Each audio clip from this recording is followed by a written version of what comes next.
Using your GoTime digital bank account, you can now invest in cryptocurrency using Go Crypto. So in this video, pag-uusapan natin how Go Crypto works and how you can actually invest using this feature. So yeah, let's go. Hi guys, Yuplu here. Welcome back to my channel. Now before we start, quick shoutout sa ating new channel members na si Rev Liz at saka si Christian Atienza. So yeah, thank you so much for your support. And if you want to also support the channel so we can create more videos like this one, you can click down in the description. There's a button there to become a channel member. So if you want to support my channel, again, become a channel member. So with that said, ngayon let's talk about Go Crypto and how you can invest in cryptocurrency using your GoTime digital bank account. So for you to get started investing in Go Crypto, basically just go to your GoTime digital bank account. So this is how your dashboard would look like. And then dito, makikita mo dito sa baba, merong Go Crypto. Now, I believe as of recording this video, hindi pa lahat may access. So check mo from time to time yung GoTime bank account mo and baka meron ka nitong Go Crypto. But basically, just click this button dito and then makikita mo na you will be prompted to activate your Go Crypto account. So, as of this video, ito yung mga crypto that they have inside. So, medyo konti pa lang. Like Bitcoin, Ethereum, XRP, Solana, and Chainlink. So, these are one of the mga popular, mga familiar, or mga like top cryptocurrencies that you can invest in. So, kapag sa stocks naman merong blue chip companies, ito yung parang considered na mga blue chip or mga major cryptocurrencies in the crypto market. And then, yun, just simply click itong activate your Go Crypto account. And then eto na, buy and sell crypto with Go Crypto, activate your account. So, we'll ask for some information, including your tax ID. So, make sure meron kang tax number, TIN, tapos, investing experience. So, if may experience ka din ba investing in crypto? Kasi, based on your experience, magre-recommend sila if fit ba sa'yo yung cryptocurrency investing dito, or they'll discourage you from actually investing in crypto kapag based on binigay mo na answers, hindi ka fit for cryptocurrency. Anyway, I'll show it to you later. So, yun, once you click yung activate, ito activate my Go Crypto account, basic, mag-ask ng mga terms and conditions. So, pwede mo yung isa-isahin, i-click that one and basahin mo if you like. But basically, click continue. And then after that, mag-ask ng your TIN. So, tax ID number. So, lagay mo dito yung TIN number mo. And then, eto na yung survey nila. So, ano ba yung investing experience mo? So, dito like, I have no experience at all. I have limited experience. I have a lot of experience. I'm a professional investor. Okay, so pilit tayo dyan. So ako, I have a lot of experience. So marami na tayong pera na nasunog sa crypto. Okay, and then how much are your liquid assets? So lagay mo rin dyan, like 500k to 2 million, 2 million and above. And basically like, magkano yung pera mo? Kasi in case malugi ka, ano tawag ito, like you still have enough money for your needs. Okay, so they just wanna make sure na if ever malugi yung pera mo dito, okay, may pera ka pa. Alright. So anyway, so how much is your risk or potential loss are you ready for? So meaning, in case you see your portfolio na nag-down ng 10%, nag-down ng 20%, nag-down ng 50%, are you comfortable with that risk? Okay? So dito, sabi dito, I don't want any loss. Okay? Up to 10%, up to 20%, more than 20%. Ako personally, I have a crypto na bumaba ng more than 90%. So I'm comfortable with more than 20%. And then how long are you willing to keep your investments? I believe this dito like less than 6 months, a year, 2 years, or as long as you huddle forever, parang gano'n. So I believe yung pinili ko dito like I'm willing just to hold my investments. And then dito, ito yung nakakatawa. Kasi again, even with my experience, GoTime, okay, sabi ni GoTime, you might find investing a bit risky. Your risk appetite does not match the risk profile of this product. Meaning, hindi ako daw aggressive. Okay? Activate your account if you still want to accept the risk despite this assessment. Always proceed with caution before you invest. Click here to know more about the risk. So dito, I believe during risk assessment, dito kasi like moderate risk ka ba? Low risk taker ka ba or high risk taker ka? If high risk taker ka, then cryptocurrency is for you. If low risk taker ka, ayun, may warning si GoTime. Huwag kang mag-invest in crypto. Okay? Pero ako, high risk taker ako. I'm not sure bakit hindi ako na-qualified. Okay? So, I just click activate my Go Crypto account. So, even with the risk, I continued activating my account. And I believe in just a few minutes, parang na-accept na kaagad. So, but yeah, when I click this one, will review your account, activation request, and basically, I believe few minutes after, na-activate naman siya. So, eto, your account is almost ready. Alright, so, and then, once na-activate na siya, boom, eto na, like, almost there, add money to your GoCrypto wallet. So, basically, GoCrypto, wala pa siyang laman. So, from your GoTime Bank account, you transfer to your GoCrypto account. So, dito, what I did is, I did a test transfer. So, 1,000 pesos. And then, from 1,000 pesos from my GoTime Bank account, tatransfer ko sa GoCrypto account ko. So, yung 1,000 pesos na yun yung gagamitin ko for trading, for investing in cryptocurrency. And as you notice, most cryptocurrencies kasi, yung currency nila is in US dollar. So, if you notice dito, 1 USD is 59.29 pesos. So, yung nakuha ko na cash conversion is $16.86. And I want you to take note of this kasi later pag-usapan natin in terms of conversion. Kasi I believe dito kumikita si GoCrypto with our investments. So, yun, very easy. 1,000 from my GoTime Bank account, papunta sa GoCrypto account ko, and then added na siya dun sa GoCrypto wallet ko. So, now I have like 16 pesos. $16.87. So, $16.87.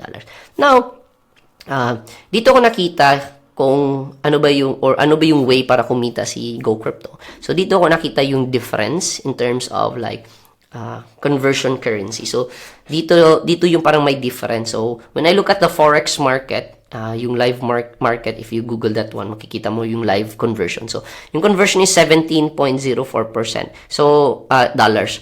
So, if I have 1,000 pesos, if i-convert ko siya to USD, supposedly, I should have gotten 17.04 US dollars. Pero yung kinita ko lang or yung na-convert ko lang is 16.87. So, with that, there's a 1.06% difference. So, I believe dito ko makita si GoTime. So, ito yung tinatawag na spread in the forex market, diba? If, let's say, for example, pupunta ka na ibang bansa, and then, bibili ka ng dollars, diba? Pupunta ka sa foreign exchange, meron kasi yung tinatawag na spread. And I believe it also is applicable dito. Pero 1% difference, I think this is already acceptable.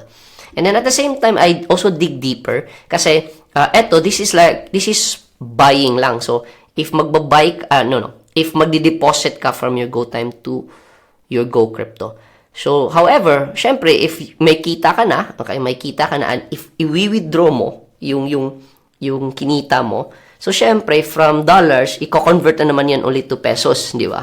So, I also tried to check magkano ba yung selling nila. So, let's say, kanina, this is 59.29, okay?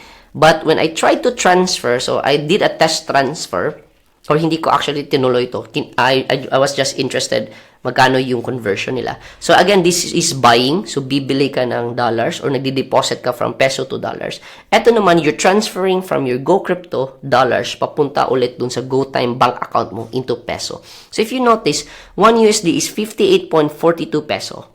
So, dito, you deposit 59.29 pesos per dollar. When you withdraw, that's 58.42 pesos per dollar when you withdraw. So, computing natin yan, let's say may 1,000 pesos ako kanina, divide natin by 59, I had $16.86. Now, what if I'm gonna withdraw yung 16.86? So, 16.86 times 58.42.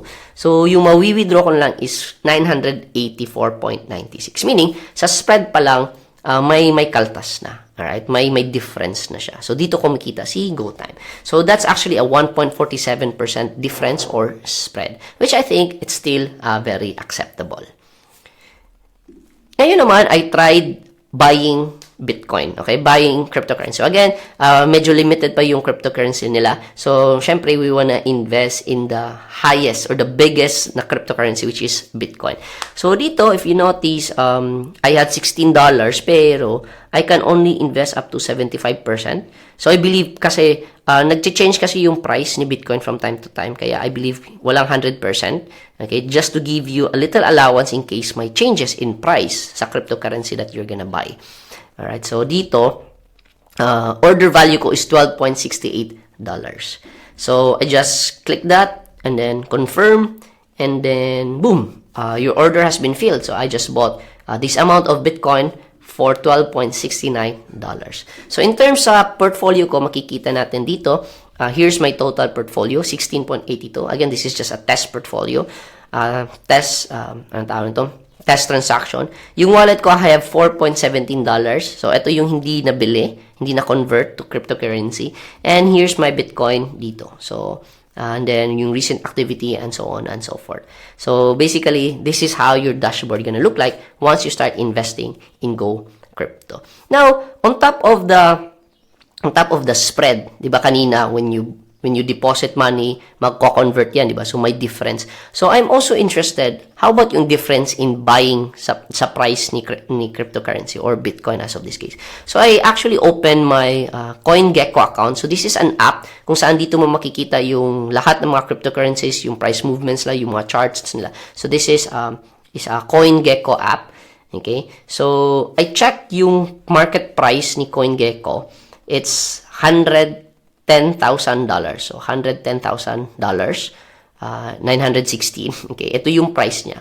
And I also compared it dun sa price ni Bitcoin in Go Crypto. So, this is through Go Crypto. Again, this is through CoinGecko. Para ma-compare natin yung real-time value nila.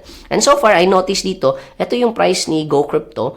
So, if you notice, 7.46, ito 7.46 din. So, I made sure na to compare them at the exact same time. Kasi again, paiba-iba yung price ng cryptocurrency.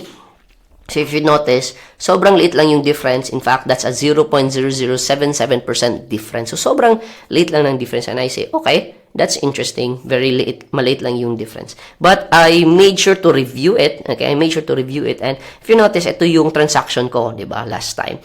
So, if you notice dito, $12.68.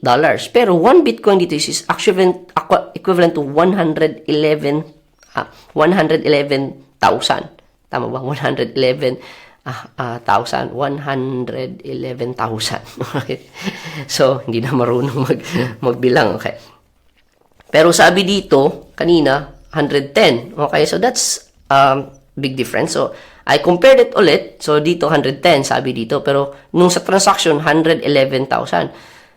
But dito, I noticed dito, meron din pala key stats. Ito yung low, ito yung high. So, in the past 24 hours, Bitcoin went as low as 109 and went as high as 111. Pero yung open, so, I'm confused with open. So, is this the price that I'm buying when I'm buying? Or is it ito?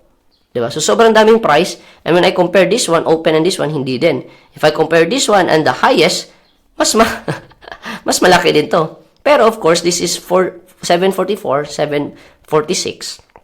So, may time difference. But, sobrang laki naman ng change, diba? So, dito ako na-confuse. So, sobrang daming numbers nila.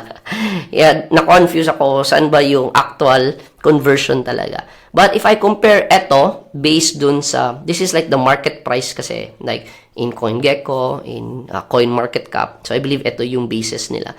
But if you compare yung actual na price when I bought versus this one, yung difference niya is 0.3% difference. So which I think hindi naman ganon kalaki. But I believe if malaki na yung amount na invest mo, baka maging significant ito. But this is way, way higher compared dun kanina na kinumpute natin na 0.0077% difference. So 0.3% difference yung when I buy, okay? And then yung actual value. And of course, hindi ko pa na-try then if I actually sell. Kasi dito, ito yung buy. So, by the time na magti-take profit ka na, isi-sell mo yung Bitcoin mo eh. So, wala pa akong value doon. But basically, there's these tiny differences spread kung saan dito kumikita si Go Crypto. Also, as of this video, si Go Crypto, wala pa siyang option to transfer yung cryptocurrency mo. So, let's say, for example, bibili ka ng cryptocurrency and you wanna transfer it to a different wallet. So, let's say, you wanna transfer it into Trust Wallet, into a Cold Wallet. Wala pa siyang option na ganun. So, pareho siya with Maya Crypto, kung saan, same thing din, wala din siyang option to transfer. So far as of this video, yung mga platforms that you can do transfer is, I believe, coins.ph and also Gcash, Gcrypto. But Overall, I just am happy kasi GoTime is my favorite digital bank, and ngayon you are now given an opportunity to invest also in cryptocurrency. And I believe cryptocurrency kasi is really the future. You just have to really study it kasi it's super risky. I mean, like, sobrang risky talaga. Like, in one day, you can lose like 50% ng value ng pera mo in cryptocurrency. But I'm just happy because like a lot of platforms right now are finding ways for us to be able to invest in cryptocurrency. So, yeah, overall, if you ask me, ano ba yung thoughts ko with Go Crypto in GoTime Digital Bank.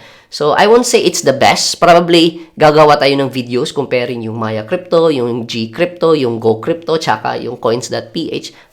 Probably gawa tayo ng video comparing all of these platforms. But again, overall, I'm still happy na right now, at least the Philippines is trying their best to also adapt to this change.